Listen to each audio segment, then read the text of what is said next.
Damai sejahtera Allah yang melampaui segala akal, itulah yang memelihara hati dan pikiranmu. Amin.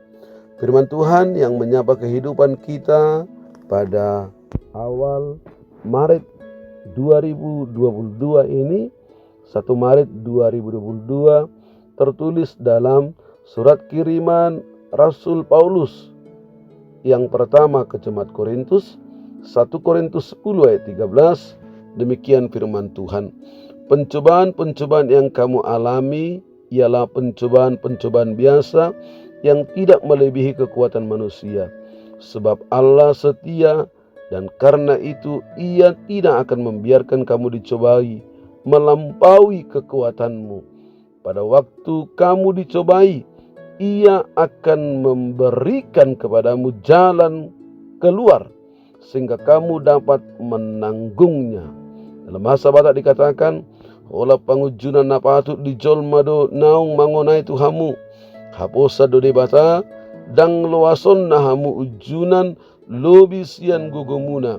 Ibana na paroho pangujunan ni. Laos ibana do mabain hapatiadna asa tertau kamu. Sampai di sana firman Tuhan. Allah sumber kekuatan kita. Ini merupakan topik nats kita hari ini. Bapak Ibu Saudara yang dikasihi Tuhan Yesus Kristus, ada 2 orang terpenjara pada malam hari. Mereka sama-sama memandang keluar dari jeruji besi, dari sel tahanan. Yang satu melihat lumpur dan yang satu melihat indahnya rembulan malam. Ilustrasi ini yang sering terjadi buat setiap orang percaya ketika menghadapi penderitaan. Ada yang melihat bahwa penderitaan yang dihadapi, yang dialami, suatu bencana dan kehancuran di dalam kehidupannya. Tetapi ada yang melihat di balik penderitaan ada sukacita dan kebahagiaan yang luar biasa yang Tuhan akan berikan di tengah-tengah kehidupannya. Bapak Ibu Saudara yang dikasihi Tuhan Yesus Kristus, ada 3 hal yang membuat seseorang menderita.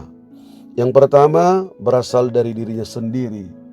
Boleh saja orang menderita, boleh saja orang sakit, menghadapi penyakit, oleh karena dia buat sendiri. Contoh, dia sudah tahu begadang itu salah, malah dia begadang. Dia sudah tahu makanan itu satu pantangannya, tapi karena enak di mulut, dia makan sehingga dia sakit. Yang kedua, dari luar dirinya. Mungkin orang menderita oleh karena kecelakaan lalu lintas, oleh karena bencana alam. Pada saat ini ada banyak orang menderita sakit, bahkan meninggal dunia oleh karena coronavirus. Saat ini coronavirus varian baru Omikron. Dan yang ketiga, dari iblis. Kita lihat apa yang dialami Ayub. Tuhan izinkan Ayub menderita, yaitu untuk mendisiplinkan hidupnya, mendewasakan imannya, dan memurnikan iman kita. Boleh saja orang percaya menderita, itu dalam rangka mendisiplinkan hidupnya, mendewasakan, dan memurnikan imannya. Dan Tuhan izinkan orang percaya menderita. Ketika menghadapi penderitaan, kita boleh saja bertanya di dalam hati kita, di dalam hidup kita, di manakah Tuhan? Kenapa aku harus menderita? Bahkan kita membuat satu apologet pembelaan. Aku rajin bersekutu dengan Tuhan, aku rajin ibadah, tetapi kenapa harus menderita? Bahkan kita menyalahkan Tuhan. Ada yang beranggapan bahwa Allah tak mampu mengatasi persoalan hidupnya, Allah tak mampu mengangkat pergumulannya, Allah tak mampu menyembuhkan segala penyakitnya, Allah tidak mampu menyelesaikan persoalan hidupnya. Ingat, tidak ada penderitaan yang kita alami tanpa seizin Allah.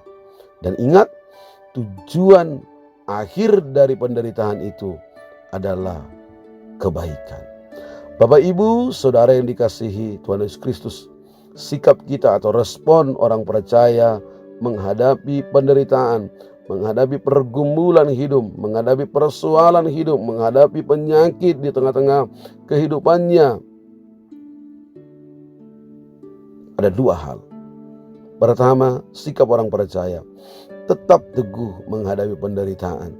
Jangan kita jatuh dan jangan putus asa.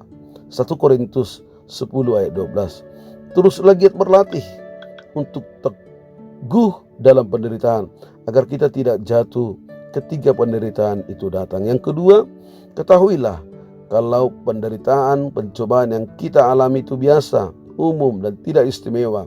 Dalam nats ini dikatakan dalam 1 Korintus 10 ayat 13, pencobaan-pencobaan yang kamu alami ialah pencobaan-pencobaan yang biasa, yang tidak melebihi kekuatan manusia.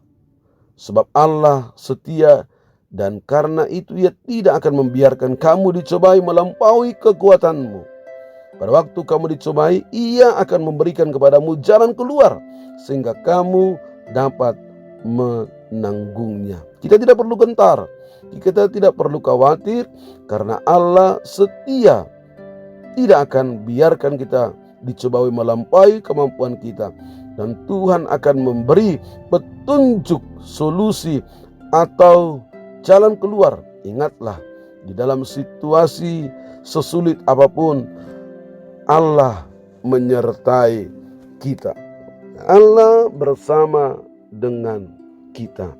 Allah menguatkan kita. Bapak, Ibu, Saudara yang dikasihi Tuhan, ada 3 respon manusia atas penderitaan. Pada umumnya, saya gambarkan yang pertama seperti telur ketika direbus menjadi keras. Ada yang menyikapi marah kepada Allah ketika mengalami ujian penderitaan yang tidak sesuai dengan harapannya. Yang kedua, seperti wortel ketika dimasak menjadi lunak. Orang yang menjadi frustasi di tengah penderitaan. Dia mungkin tetap percaya pada Tuhan, tapi ragu akan kuasa Allah ketika menghadapi penderitaan. Kenapa? Karena dia mengandalkan kekuatannya, mengandalkan pikirannya, bukan totalitas percaya dan mengandalkan Tuhan. Dan yang ketiga, ketika kopi dimasak, dia akan mengeluarkan harumnya rasa kopi. Ketika orang menderita, harus berubah menjadi berkat dan tetap menjaga kualitas imannya. Seperti kopi tetap mengeluarkan rasa kopinya yang nikmat. Ketika menghadapi penderitaan, tetaplah berkualitas. Inilah respon yang tepat ketika menghadapi penderitaan. Bapak, Ibu yang dikasihi Tuhan Yesus Kristus, respon apa yang kita berikan ketika kita menghadapi penderitaan? Kalau penderitaan itu datangnya dari diri kita sendiri, refleksikanlah. Kalau datangnya dari orang lain, ampunilah mereka. Kalau karena bencana, bertekunlah dalam penderitaan. Kalau itu datangnya dari iblis, doakanlah agar mereka berubah dan lakukanlah yang baik, lawan yang jahat. Kalau itu merupakan ujian daripada Allah, nikmatilah dan bertekunlah dalam ujian yang bisa memurnikan iman kita. Maka tetaplah percaya kepada Allah secara totalitas. Tuhan itu maha bijaksana. Dia tahu yang terbaik untuk kita. Dia juga maha kuasa. Maha Kasih, dan peduli tentang kebahagiaan kita. Dia sumber ketenangan kita. Dialah sumber keteduhan kita. Penderitaan tidak pernah lewat dari penguasaannya. Allah memberikan kita janjinya untuk menyertai, meneguhkan, menolong, dan memegang tangan kita.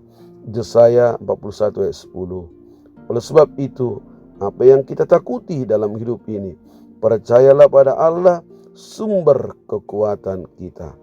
Allah adalah pribadi yang paling mengenal kita. Bahkan Dia tahu bagian-bagian dari diri kita. Dia adalah Allah yang adil dan tidak akan memberikan beban yang melampaui batas kemampuan kita. Karena itu, jangan pernah berpikir bahwa masalah kita tidak akan bisa diselesaikan. Mungkin kita belum bisa melihat benang merahnya saat ini, namun Allah jelas mampu, karena Ia yang punya rencana dan segala hal berada di bawah kendalinya. Jangan pernah berpikir bahwa Dia diam saja.